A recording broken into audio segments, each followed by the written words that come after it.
Hello and welcome to another Ultra Confusion video. I am your host Charlie and I'm joined today by our special guest Dan. Hello. Hello.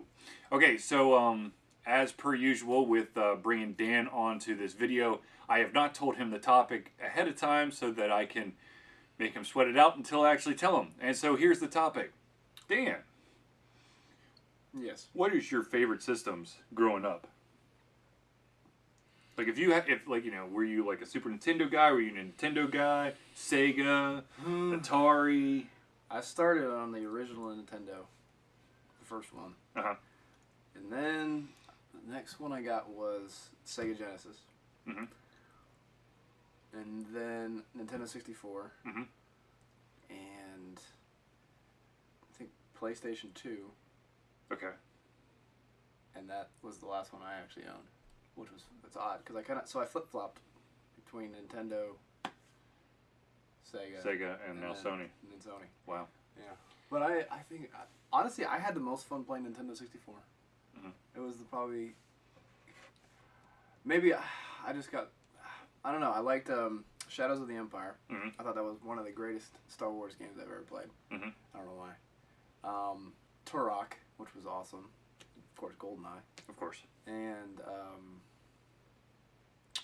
I'm missing one other one. I don't remember. But I would say Nintendo 64 was the most enjoyable. Did you have Mario Kart? I did. Yeah, I had Mario Kart. I had Turok 2, which is not as good as Turok 1. Mm-hmm. I don't know. I still have it somewhere. So yeah, I think 64 was my favorite. Genesis was great because I only played Sonic. I didn't play anything else. Mm-hmm. And then the first Nintendo, of course, it was Mario and Duck Hunt, which was really the only thing I played. Mm-hmm. I can't think of any besides, yeah, Mario 1, 2, and 3. And that was the only thing I can remember on the first Nintendo that I played. So yeah. All right. So you've played a little bit of everything out there. I'm sure that you've played Xbox before. Yeah. Mm-hmm. So if you were to make, now that Sega is basically out of the picture, well, they're not basically out of the picture. They are out of the picture. They're not making any more consoles. Mm-hmm. It's now down to Nintendo, Sony, and Microsoft. If you had the money, which console, if the new generation console, so you got the PlayStation 4, you got the Wii U, and you've got the Xbox 720 or whatever the heck they're going to call it. If you had to choose one console to buy tomorrow, if saying that all three of them are available, which one would it be? No, it wouldn't be Nintendo. Mm-hmm. I've considered it because I wanted to buy either a PlayStation or an Xbox, but I can't. It would probably be a PlayStation 4, just because I'm used to the controller.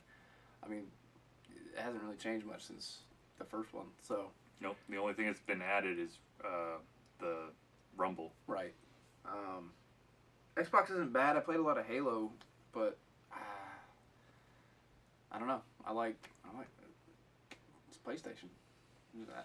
I have no rhyme or reason to that decision, but I probably would get that. Grand Theft Auto, I play that all the time, and I think I don't know if Xbox has the rights or they've. Yes, they do. They do. That was what, a couple of years ago they got that, because I remember before it was never on Xbox. Yeah, I think once Grand Theft Auto made it big, I think 4. Was it? Is it Rockstar? Yeah, it's Rockstar. But yeah, probably PlayStation 4. I don't think I have a choice. I think I have to eventually get all. Well, I don't know about the Nintendo. The Wii U is kind of. I haven't seen anything about it. It's been out for a while too, so yeah. Nintendo has gone the route of complete innovation. Now with you got the touchscreen pad that can interact with your games, and of course you continue to have the Wiimotes and the nunchucks and all that stuff. But it's so different than all the other game systems that I don't understand how the Nintendo could continue to stack up with the Xbox and the PlayStation. Right. simply because of the controls being so vastly different. I mean, yeah, the controls on the Xbox and the PlayStation, they're slightly different. I mean, here's your Xbox controller right here, and then here's your PlayStation 3 controller. And, I mean, there's subtle differences. They both have two triggers at the top. They have two analog pads, though they're placed differently. And, I mean, you've got the D-pad, which is, of course, slightly different, and then you've got 4 buttons. I mean, it's really, I'm not saying it's the same controller, but it's very similar. Mm-hmm. So if you're trying to make like a Grand Theft Auto or oh my gosh, Mass Effect or Call of Duty, I mean, it's not that big of a difference between the control systems. But then you look at a Wiimote, and it's completely different. Yeah. So I think, I don't know. Nintendo seems, I don't know what happened to Nintendo, but I think ever since the 60 right after the 64, they've always been one step behind. Yeah. But then of course, Nintendo's been around for so long that it would be really, really hard for me to see it die. Yeah, and I think it's a different excuse me. There's a different what am I trying to say? Anybody, I mean, I think families like the Nintendo. Right. Just because there's a lot of more family-oriented games. And it's a lot more. And to be honest with you, I mean, when you're playing, yes, I know you've got the PlayStation Move and the Xbox Connect, but I mean, the Nintendo is basically synonymous with getting people up and having them move around. Yes, you can go like this during a game and get away with it, but most people are jumping up and down, slashing like crazy, and you technically you could do that on the PlayStation or the Xbox, but I mean, that requires room for the Xbox and the PlayStation. The Wii it requires a little less room, so it's a lot easier for like families to like pack into a room and play bowling or baseball or whatever. Yeah. So I think that that point it'll never die. There'll always be someone wanting a Nintendo Wii or whatever it is now. Yeah. You said U? Wii U. Yeah, they didn't really change much of the name. Interesting. But I think I agree with you though. They kind of get stuck. They seem to get stuck after the 64. The 64 controller, I remember, was very. They had there was the 3. They had a center. Yep. They basically had the first analog joystick, right, which was on the center, right, and you had the C buttons. Yeah. And then you could play it either like you play your Xbox or PlayStation because you could hold the other sides. But I remember the center. They had the center joystick or whatever. Right. So that was neat. But then they went back to what was it? GameCube. Yep. They had a GameCube. Yep. And I don't remember that controller. Was it? It was I mean, let me think about this. It was It had one, if I remember right. It had one analog. The D-pad, they went down to 2 C buttons instead of 4. Yeah. And then they had like an A and a B, I think, and maybe a shoulder button. Mm-hmm. Yeah. And I played a what was that game on GameCube? It was also on 64.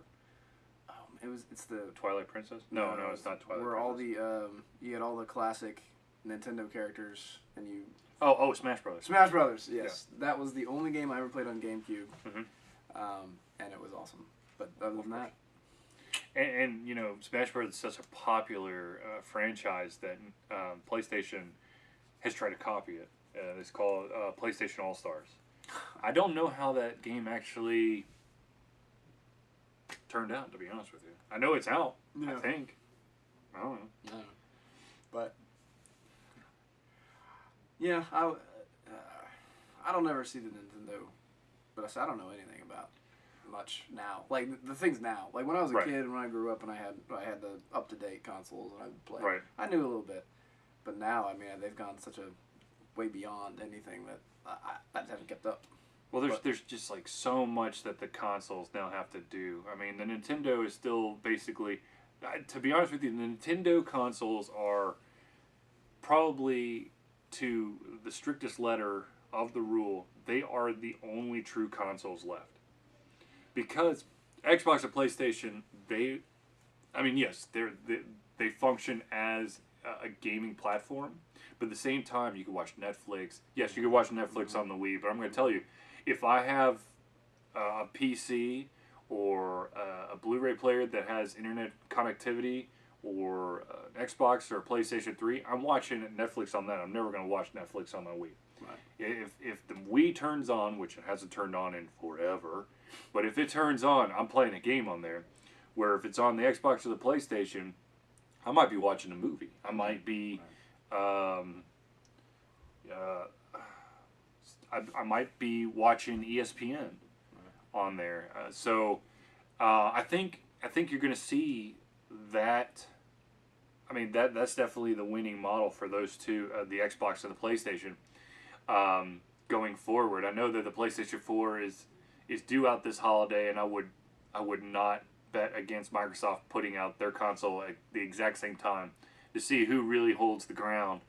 And you're going to see that it's a very media-centric device where you're going to be able to play movies and watch digitally streamed TV channels and programs, and you're also going to play games.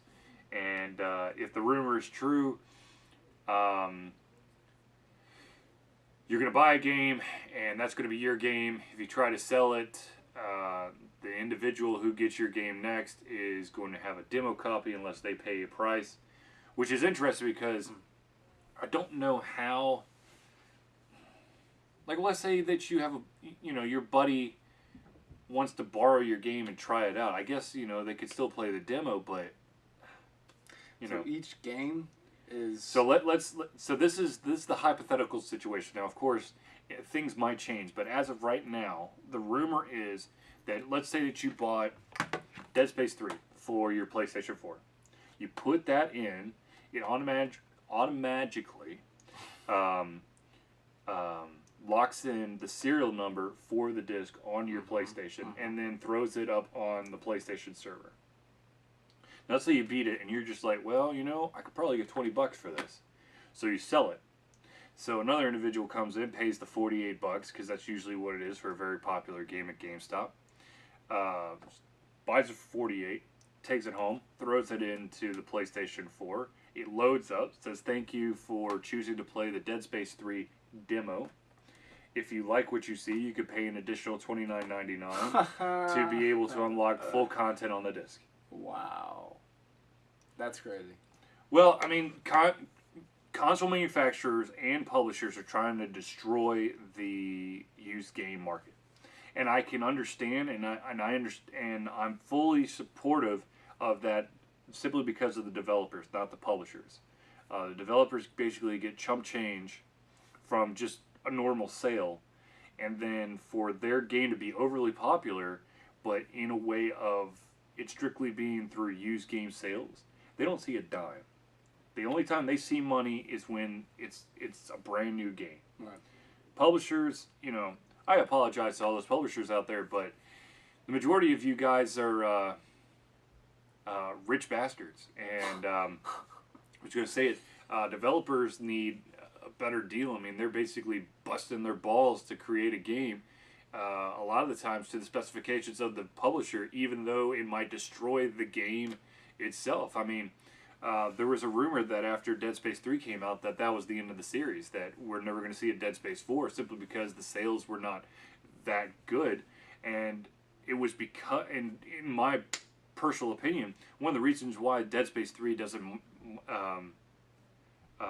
match up to Dead Space 1 or Dead Space 2 is that they took the hardcore thriller horror aspect and toned it down and put a co-op mode and made it easier for gamers to get into. Mm-hmm.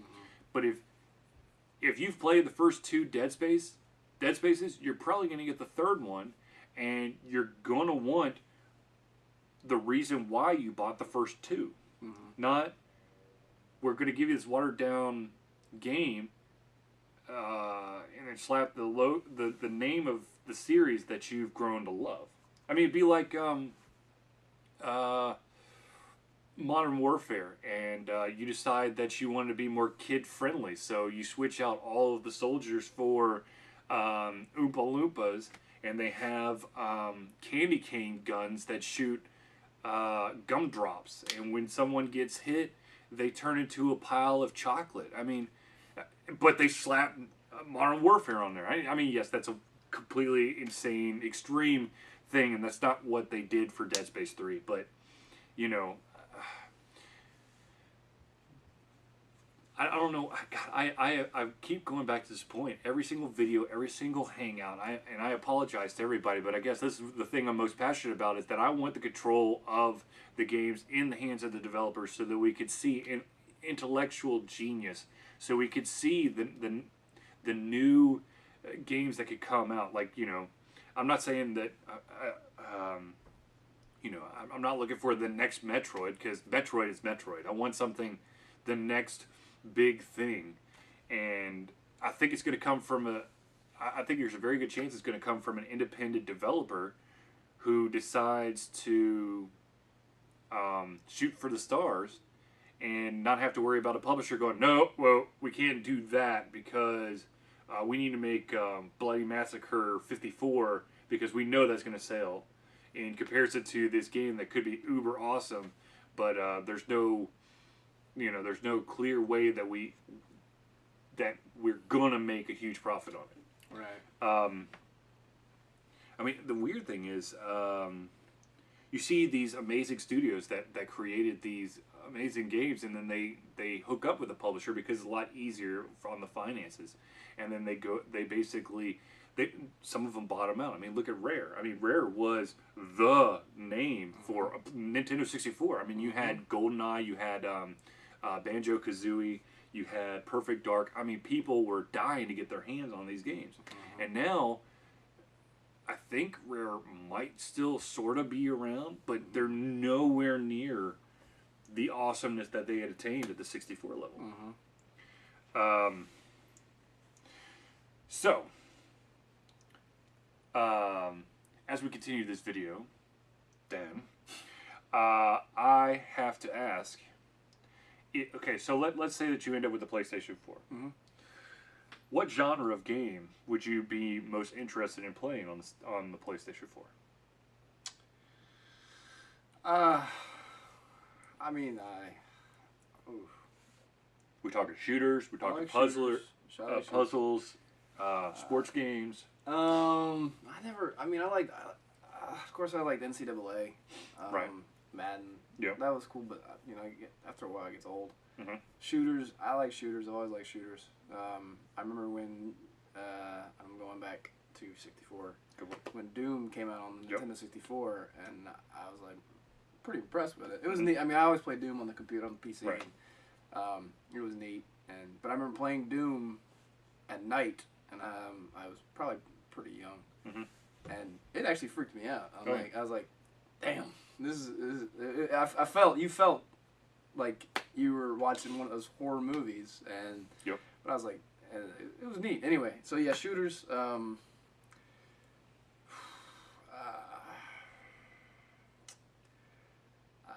Can't really think of any. How about a survival horror game? Oh, yeah, of course. I mean, I would try anything, because I would, if it was if it had good word of mouth, I would, I'd try to pick it up. Now, granted, if I only can play the demo because I bought used copy, I'd be a little pissed. But but you brought up a good point. I guess it does kind of. I understand the principles behind it, but I think at the end of the day, the publisher is still making out like a bandit, and the developer, yes, they're getting a little bit more money, but they're still getting like nowhere near the amount that they. Yes, I understand. You publishers put millions upon millions into the developers' hands to create a product, but I mean, development studios are closing every single day because of the wonderful economy and the fact that you're putting so much pressure for them to have these AAA titles that have Metacritic scores, which I think is a terrible idea. That are 85 and above. Okay, so real quick, Yeah. Metacritic is this ranking system online, and publishers depend on Metacritic because they're too lazy to actually look at all the different websites and publications to find what people think.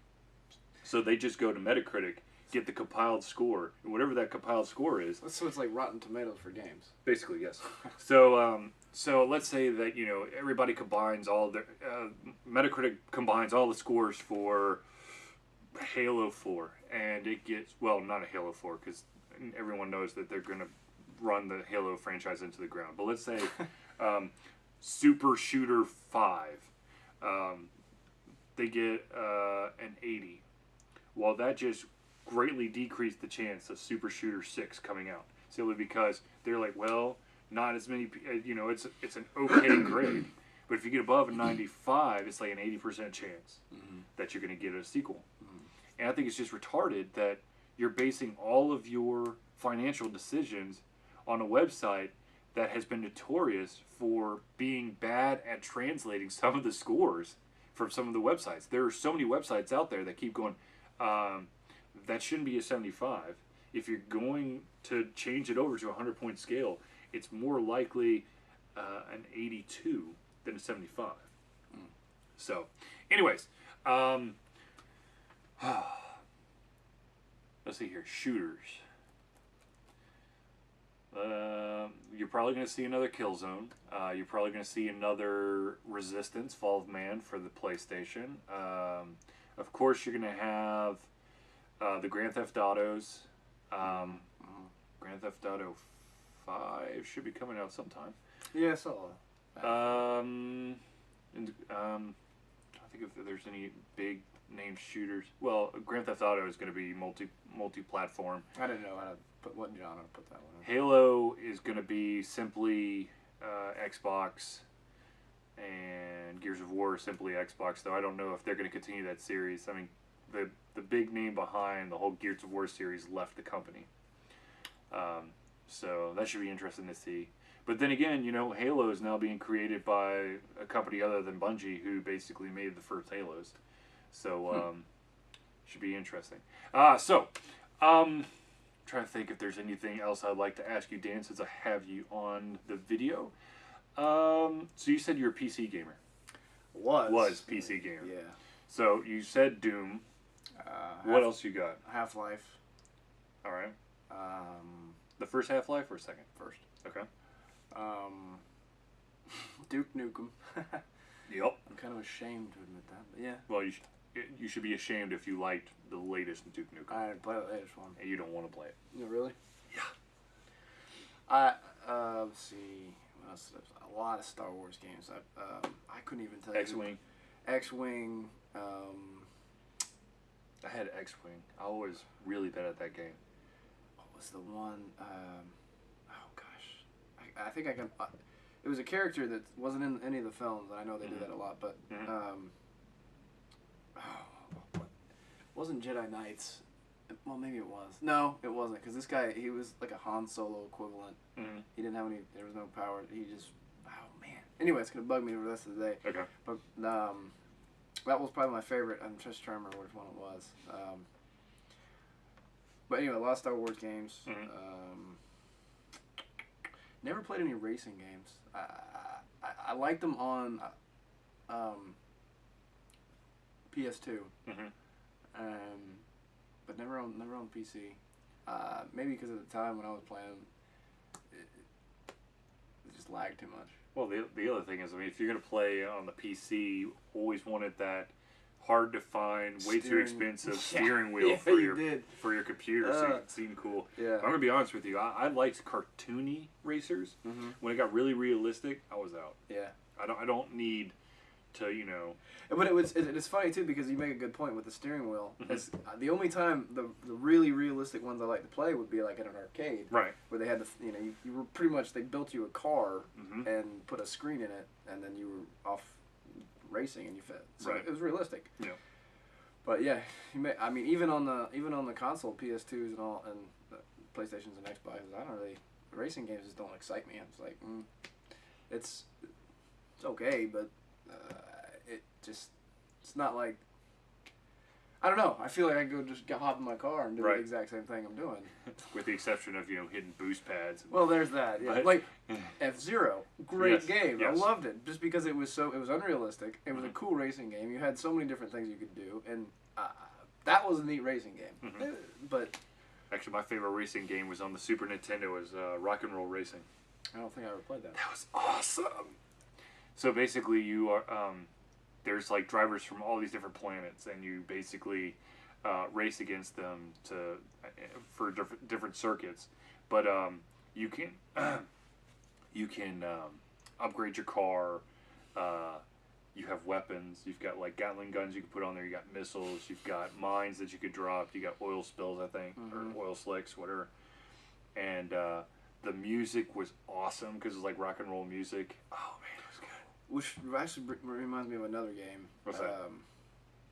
It was the one it's like in an arena, Mhm. and you have all these different kinds of vehicles, Mhm. but you it's battle. Mhm. And I remember the only thing I remember about this game is like the icon of it was like this giant clown face.